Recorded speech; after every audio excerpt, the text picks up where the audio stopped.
ఈరోజు మనం కొత్తగా బోరు వేస్తే ఎంత ఖర్చు అవుతుంది ఈ 2026లో?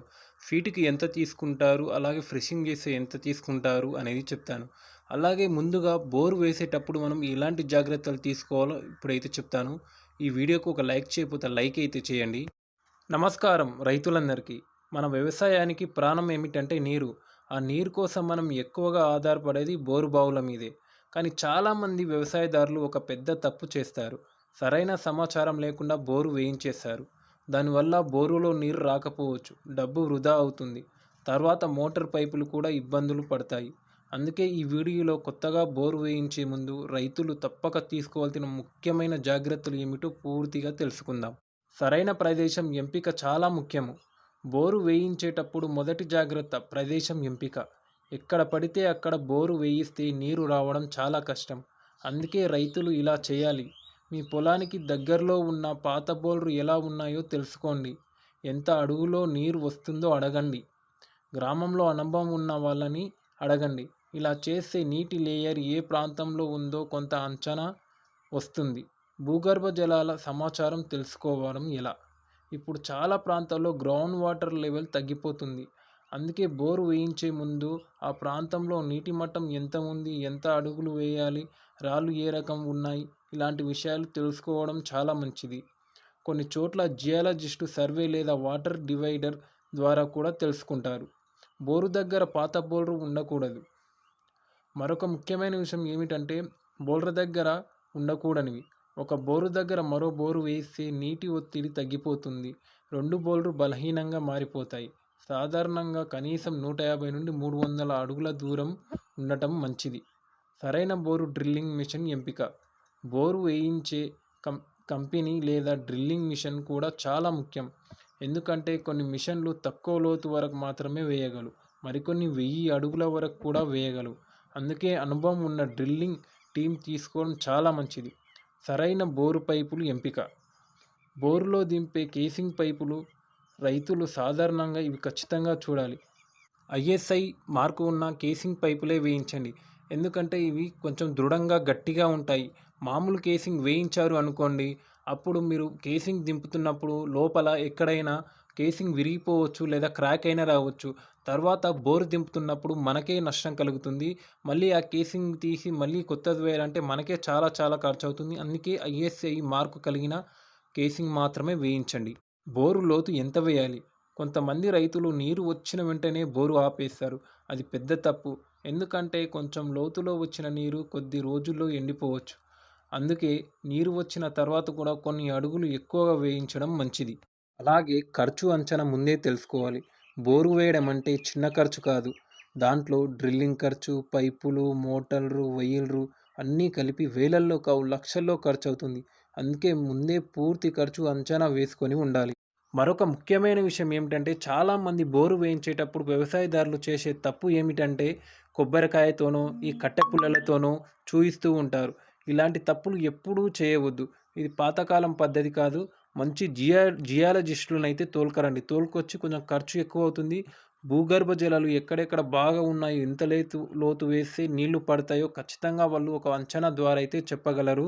మీరు ఈ కొబ్బరికాయలు ఇది ఇప్పటికైనా ఈ మూఢనమ్మకాలను నమ్మకండి. అదొక గుడ్డి నమ్మకం మాత్రమే. మీరైతే ఖచ్చితంగా ఈ విషయాన్నైతే గుర్తు ఉంచుకోండి. ప్రతి బోరు వేసే ప్రతి రైతు. ఈ వీడియో మీకు ఇంతవరకు చూస్తున్నారంటే మన ఛానల్‌ని సబ్స్క్రైబ్ చేసుకోకపోతే సబ్స్క్రైబ్ అయితే చేసుకోండి. కొత్తగా వచ్చినట్లయితే. బోరు పూర్తిగా వేసిన తర్వాత మీరైతే ఖచ్చితంగా కేసింగ్ అయితే మూయించండి. చాలామంది వ్యవసాయదారులు కేసింగ్ అయితే మూయించరు. మూయించకపోవడం వల్ల మనకి పడని వారు ఎవరైనా ఉంటే అందులో ఏవైనా వేయడం వల్ల మోటార్ తెచ్చిన తర్వాత దిగకపోవడం అనేది జరుగుతుంది. అందుకని కేసింగ్ అయితే ఖచ్చితంగా కొంచెం కోయించి దాన్ని కొంచెం కాల్చి ఒత్తండి. అదైతే ఎళ్ళను కూడా ఎళ్ళదు మనం కోస్తే గాని. అందుకని ఈ విషయం మాత్రం ఖచ్చితంగా అయితే కొత్తగా బోర్ వేసిన వాళ్ళు గుర్తయితే పెట్టుకోండి. మరొక విషయం ఏమిటంటే, మీరు బోర్లు మాత్రం అప్పులు చేసి మాత్రం వేయకండి. మీకు డబ్బులు ఉంటేనే మీతో వేయండి. చాలామంది వ్యవసాయదారులు వ్యవసాయం పంట పండకపోవడం వల్ల అప్పులు కాలేరు. చాలామంది ఈ బోర్లు వేసి నష్టపోయిన వాళ్ళు చాలా మంది ఉన్నారు. భూములు అమ్ముకొని పట్టణాలకు వెళ్ళి బతుకుతున్న వాళ్ళున్నారు. బోరు అంటే మనం చాలా తక్కువ ఖర్చు ఉంటాం. చాలా ఖర్చయితే అవుతుంది. అండ్ మీ సేవింగ్స్ ఉంటేనే మీరైతే బోర్ వేయండి. మరీ అప్పు చేసి వేయకండి. ఖచ్చితంగా నీళ్లు పడతాయి అనుకుంటే మీరు అప్పు చేయండి. లేదు పడతాయో పడవో అనుకుంటే మీతో ఉన్న డబ్బుతో మాత్రమే బోర్ అయితే వేయండి. ఇది మాత్రం ఖచ్చితంగా గుర్తుంచుకోండి. ఇప్పుడైతే మనమైతే ఒక బోర్ వేసే ఫీట్‌కి ఎంత తీసుకుంటారనేది చెప్తాను. అంటే ఇది ఒక్కో సైడు ఒక్కోలా అయితే ఉండవచ్చు. మా సైడ్ అయితే ఈ విధంగా అయితే ఉంటుంది. ఇప్పుడు చెప్తాను మీరు చూడండి. 1-100 ఫీట్ల వరకైతే రూ. 70 అయితే తీసుకుంటారు. 101 నుంచి 200 ఫీట్ల వరకైతే రూ. 90 తీసుకుంటారు. 201 నుంచి 300 ఫీట్ల వరకైతే రూ. 110 అయితే తీసుకుంటారు. 301 నుండి 400 ఫీట్ల వరకైతే రూ. 140 తీసుకుంటారు. 401 నుంచి 500 ఫీట్ల వరకైతే రూ. 170 తీసుకుంటారు. 501 నుంచి 600 ఫీట్ల వరకైతే రూ. 210 అయితే తీసుకుంటారు. 601 నుంచి 700 ఫీట్ల వరకైతే రూ. 250 తీసుకుంటారు. 701 నుంచి 800 ఫీట్ల వరకైతే రూ. 300 తీసుకుంటారు. 801 నుంచి 900 ఫీట్ల వరకైతే రూ. 350 తీసుకుంటారు. 901 నుంచి 1000 ఫీట్ల వరకైతే 1000 ఫీట్ల వరకైతే రూ. 410 అయితే తీసుకుంటారు. ఇవి ఫీటు లెక్క మాత్రమే. ఇప్పుడు కేసింగ్ గురించి అయితే చెప్తాను. కేసింగ్ ఫీటుకైతే రూ. 500.